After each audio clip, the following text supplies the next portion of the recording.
China via Buddhism. But Chinese thought essentially in its fundamental form, which is Confucius thought and Taoist thoughts, does not have the idea of rebirth. It comes and Buddhism didn't enter China very happily. It faced a lot of problems over 1,000 years and gradually got assimilated. And the Buddhism which reached China is a very Chinese version. It is not Theravada Buddhism which you find in Sri Lanka, for example. It is Mahayana Buddhism. It is not Vajrayana which you find in Tibet. So it's a very different, very particular, which suits the psychology of the Chinese civilization. So what happens when you talk about Indian mythology, it is stories where rebirth is assumed. Three major such religions exist: Jainism, Buddhism, and for want of a better word, Hinduism. Now, all three religions identify themselves as with the word known as Sanatan, which basically means timeless, which cannot be locked in history or geography. Now, the problem is these words have become highly political. And because they become highly political, people don't see the purity of the idea. And I am personally not interested in politics because it doesn't help anyone. The idea is to focus on the thought. That is what excites me as a person. I was excited by the idea that this storytelling, because people would tell me, Greek mythology is so similar to Indian mythology. We have Indra, who has thunderbolts like Vajra, and Greeks have Zeus, the god of thunder. And I would look at it, and when I would read the Greek epics, the Odyssey, the Iliad, the Virgil's Aeneid, when you read about Hercules, you read the stories, you realize that the bhav or the emotion of the storytelling is very, very different from Ramayana and Mahabharata. So what is the similarity people saw? They were looking at a very superficial similarity. Every culture personified various parts of nature and culture as gods and goddesses. That's superficial. The depth mattered. What was the deeper idea? Greek mythology is based on the notion that you live only once. And because you live, and the implications are huge, when you believe you live only once, then that one life is very precious. You want to live the life the right way, the correct way. And you have to achieve something great in your life. Because there is only one life, you'll not get a second chance. And therefore, I become achievement focused. I have a sense of urgency in my life. I want to achieve things because the value of my life is equal to the sum total of achievements. The same principle applies to biblical mythology, where you live only once. And when you live only once, then achievements matter. You have to live that one life perfectly. And therefore the notion of being right, being good, very matters a lot. But when you apply a rebirth paradigm, a very different approach to life emerges. It says the denominator of your life is infinity. When the denominator of your life is infinity, no matter what you do, the value of your life is zero. So whether you're a king or a servant, a criminal, anything, the value is zero. Then what is the point of life? And that is a very different structure. Let me explain this how it happens in storytelling. A most popular story I am telling you from Jain mythology. In Jain mythology there is a story of a man called Bharat, after whom India is called Bharat. And he conquers the world, and after he conquers the world, he goes to the top of a mountain. He wants to hoist a flag to say the world that I was the first conqueror. But when he reaches the mountain top, he finds a flag. The mountain is covered with many flags, millions of flags. Each flag has something written on it. It is written by a man who said, I thought I had conquered the world. But when I reached this mountain top, I realized I was one of infinite. And I realized I was foolish. Such a story, look at this is Jain mythology. It's not Hindu mythology, this is Jain mythology. But you understand what I'm saying. Whether, I don't know how many Jains are in this room, but you understand what he's talking about. The king is being told that your life, even if you're the greatest and most powerful man in the world, you don't matter. So then what is the point of life? Then the point of life is to understand. Sit down and ask yourself, what is the point of life? So introspection becomes an important part of your life, not achievement. And therefore you find what we call Indian thought, Western thought. That is the fundamental divide. when we say that the West is very achievement driven, so you have just do it. An Indian thought will be, why? Why do you want to do it? Do it. Nobody's stopping you from doing it. But please ask why. Which means you have to start thinking. But thinking is a very difficult thing for human beings. We think thinking is something easy, but it's extremely difficult. Why is it difficult? Because it demands, and I'm talking now purely scientifically. When you think, your brain requires glucose. Any activity that demands glucose is naturally resisted. So you will notice, if I ask the people in this room, do you exercise regularly? They will say no. Because exercise is tough, because again, early stages of exercise requires glucose and the body resists. We don't want to use glucose, the precious fuel. We don't want to think. Thinking frightens us. Because when we start thinking, we suddenly realize that really our life has no purpose. We realize that even if I die at this moment, the world will continue. And that's a very scary thought. I don't want to think. I want to do. Don't think. Because the whole fear that really life will go on. The richest man in the world will disappear at this moment. Nothing is going to happen to the world. The most powerful man in the world right now at this moment will disappear. Nothing will happen to the world. That thought is very scary. I don't want to think.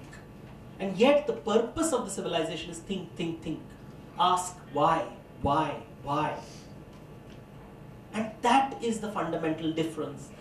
And when I was unraveling Indian mythology, I said, oh, these are the stories. This is what the stories are. Because when I would read typically a Ramayana and Mahabharata, I would read interpretations and the way people would present, and it's been happening for a long time, and I'd say, something is missing. Something is missing in the narration. The Ramayana is very popular. People love to read Ramayana. And I'll say, I always ask people, so who do you prefer, Ram or Krishna? And everybody will say, oh, Ram is so boring, Krishna is so wonderful. You know, and suddenly I say, but what is the difference? And they say, no, Ram is straight-jacketed, Maryada, Purushottam, Ram, rule follower. Krishna is a risk taker, Leela, Purushottam. He breaks the rules. See how he's innovative, he's creative. And I keep asking, so what's the difference between Ram and Krishna? And they say they're different. I said, are they different or are they the same? Because have you read Vishnu Puran? Vishnu Puran says both are the avatars of the same person. They're not two different people, they're not two different stories. They're two chapters of the same story. There is no difference between Ram and Krishna. They're the same human being in different contexts. Ram is Vishnu in Treta Yuga. Krishna is Vishnu in Dwapara Yuga. Two different people in two different situations behaving differently. But they're not different people. They're adapting to the environment they are in. Are you the same person at home and the same person in the office? In front of your boss you behave differently, in front of your wife you behave differently, in front of your driver you behave differently. These are your many avatars. And who are you really? Are you the one in front of the door? Who sees the real you? And then you realize, does the mirror tell me the real you? When I look into the mirror, and then you realize, no, even in front of the mirror, am I seeing myself or am I seeing my imagination of myself? What is real? And these are the questions Indian thought would ask. So suddenly Ramayana and Mahabharata cannot be seen in isolation.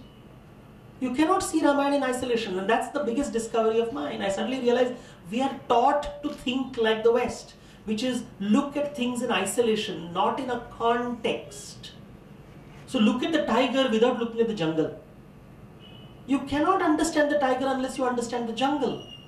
You cannot understand the fish unless you understand the water. You have to understand the environment. Ramayana makes no sense without the Mahabharata. Mahabharata makes no sense without the Ramayana. One talks about rule following, the other talks about rule breaking. Neither of these makes sense unless you read the Vishnu Puran, which talks about a householder's life. Because a householder is sometimes to follow the rules, sometimes to break the rules. And the Vishnu Puran does not make sense unless you read Shiva Puran. Because a householder, a sansarik person, has no meaning unless you study a hermit, an ascetic, a tapasvi. And when you see a hermit who says, I don't want the life of bhog, I only want yoga. And on the other side, you have a householder who says, no, I enjoy bhog, I don't want yoga. You understand the human condition. And therefore you have to read Brahma Purana, which talks about the human dilemmas, our desires, the God who shall not be worshipped. Because he's not able to decide whether he wants to be hermit or householder, and he's not good at either. And you don't understand human beings, you don't understand Brahma Purana unless you read Devi Purana, because human beings make no sense unless you understand nature, Prakriti. And nature is about animals and plants and minerals. And you realize that human beings are not like other animals, other living creatures, because we can imagine, we can think. Animals can't do that. So Brahma Purana makes sense only when you read Devi Purana. And both of them put together forms what is known as the Agama literature, which is the temple texts. And Agama literature makes no sense unless you read Nigama literature, which is Vedic texts. And Vedic text makes no sense unless you read Buddhism and Jainism, or what is known as Shramana literature, which explains the same idea without looking at the idea of God. Because neither the Buddhists nor the Jains have the concept of Ishvara. And therefore they have explained exactly the same ideas using a very different model. And all of these books make up Indian mythology, the karmic literature, where the assumption, one thing which is common in all these books, is you live many times. You live many times. And is that real? Or is that a concept? You'll never know. How does it matter? But it impacts your life. Because when I live many, many times, I always have a second chance. There is always a second chance, which means I can always forgive. I can always say it's okay if you made a mistake. It's okay. You don't have to be right. You don't have to look down upon a person who's wrong. You will learn to adjust. And Indians are very good at adjusting. We tolerate things. There's a pothole on the road, we'll go around the pothole. And nowadays people think that's a very bad thing. We say, no, we should not tolerate. We should be intolerant. Intolerance is a good thing. Because then our roads will be clean and we'll have an organized society. We'll be a very organized society, but we'll also be an intolerant society. We are too busy being right and wrong. This is right and that is wrong. Which means we will exclude people who don't agree with us. That's not healthy for any organization, for any community. The notion, and we're becoming that, increasingly we're saying, I want to exclude people who don't agree with me. Because that is the right way. I am right, you are wrong. I don't want to be part of such a society. And I don't think society can survive that way. Society is noble when it includes people. When it says, I don't agree with you, but I'm willing to live with you. And I'm going to work hard to live with you. How do I do that? How do I live? In my neighbor's house is a Muslim family and I am a vegetarian. And he is going to perform Bakri Eid every year. How will I live there? And that's the great challenge. When we look at each other, a very simple Indian concept, darshan karo. I look at him and I say, that's his religion. Let him follow it. And he looks at me and says, he's uncomfortable with some of my rituals, so let me perform it in such a way that he doesn't feel uncomfortable. So we will adjust. You adjust for me, I will adjust for you. We are forgetting this.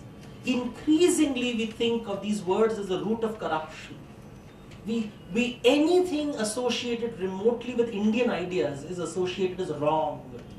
So an entire generation is being told, be embarrassed by India. India is embarrassing. And I feel that's such a tragedy. Because this is also human inheritance. It doesn't belong only to the Indian subcontinent. It belongs to the world. There are wonderful ideas that need to be shared with the world.